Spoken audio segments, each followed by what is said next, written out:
Hello viewers, welcome to my YouTube channel literature with आमना।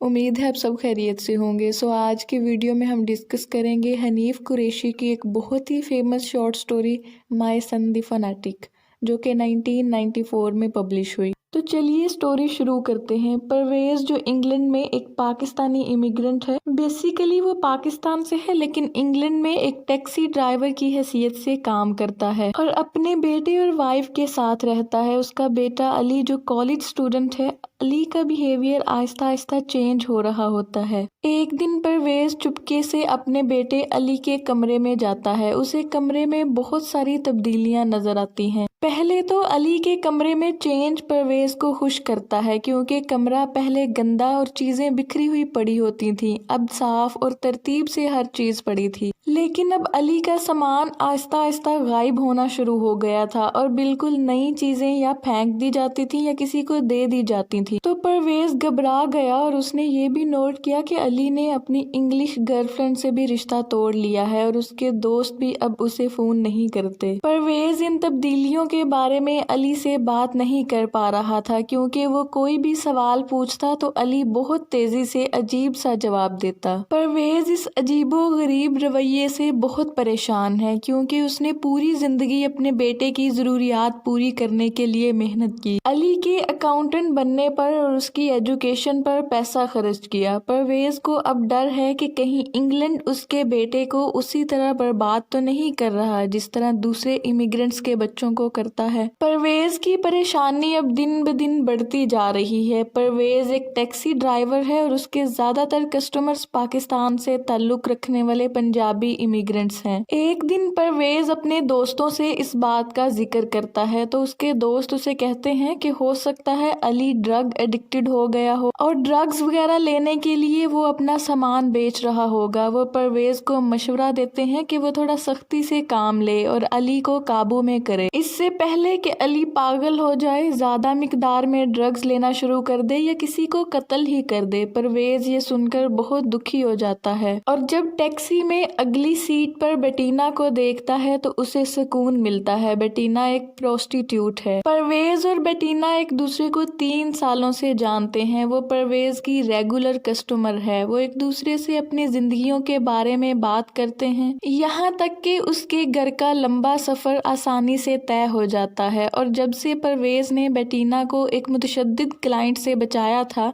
वो उसके साथ प्रोटेक्टिव फील करती थी। परवेज़ अपने दोस्तों के इस मशवरे से परेशान कि अली ड्रग्स लेता है, बेटीना से इस बारे में बात करता है। बेटीना परवेज़ को कहती है कि वो अली में नशे की अलामात को नोट करे, जैसा कि खून आलूद आंखें और मूड में तब्दीलियां वगैरह। परवेज़ अब अली की हर हरकत को गौर से देखना शुरू कर देता है। उसने देखा कि उसका बेटा भी उसे उसी तरह क्रिटिकल नजरों से देखता है। आखिरकार परवेज़ को मालूम हो जाता है कि ड्रग्स इस्तेमाल करने वाला कोई आसार अली में नहीं है, अलबत्ता अली की दाढ़ी बढ़ रही है। एक रात परवेज़ देर से घर आता है और देखता है कि अली का अलार्म बज रहा है। वो चुपके चुपके नोट करता है। वॉशरूम में अली को जाते हुए देखता है। कुछ देर में नहाकर अली वापस अपने कमरे में चला जाता है। परवेज़ पीछे पीछे आता है और अली के दरवाजे से कान लगाकर सुनता है और वो हैरान होता है कि अली अंदर नमाज अदा कर रहा है, जो इस्लाम में बहुत ज़रूरी है।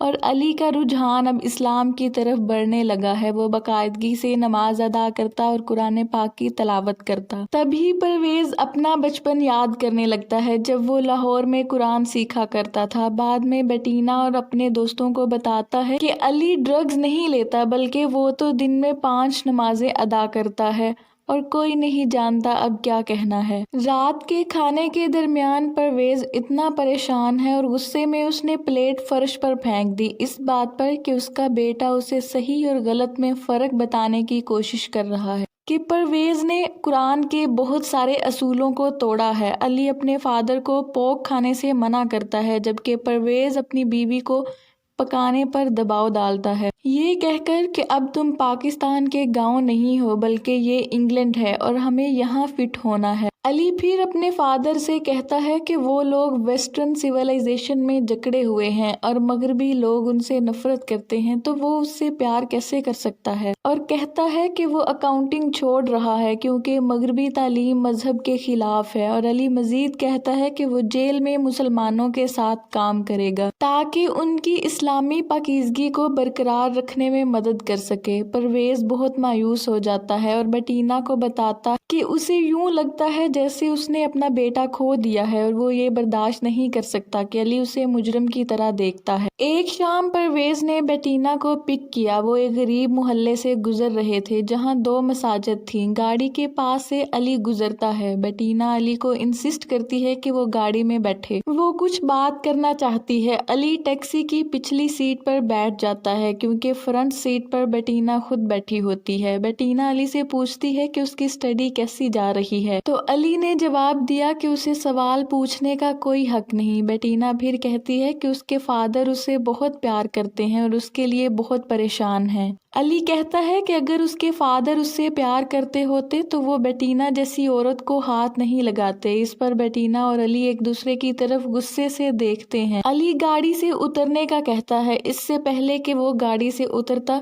बेटीना खुद उतर जाती है। परवेज और अली खामोशी से घर वापस पहुंचते हैं। अली अपने कमरे में चला जाता है जबकि परवेज विस्की पीना शुरू कर देता है। बहुत ज़्यादा ड्रिंकिंग करने के बाद वो अली के कमरे के दरवाजे के सामने चलने लगता है। अली अंदर नमाज पढ़ रहा होता है। परवेज अचानक कमरे में दाखिल हो जाता है और अली को मारना शुरू कर देता है। मुसलसल मारता रहता है, अपनी शर्ट से फर्श पर घसीटने लगता है, यहाँ तक कि अली के चेहरे से खून निकलने लगता है। अली वापस लड़ने या अपने आप को बचाने की कोशिश नहीं करता, बस अपने फादर से ये पूछता है, who is the fanatic now? अब फनाटिक कौन है? व्यूअर्स, इसी के साथ ये स्टोरी एंड होती है। उम्मीद करती हूँ आपको ये वीडियो अच्छी लगी होगी। Thank you so much for watching.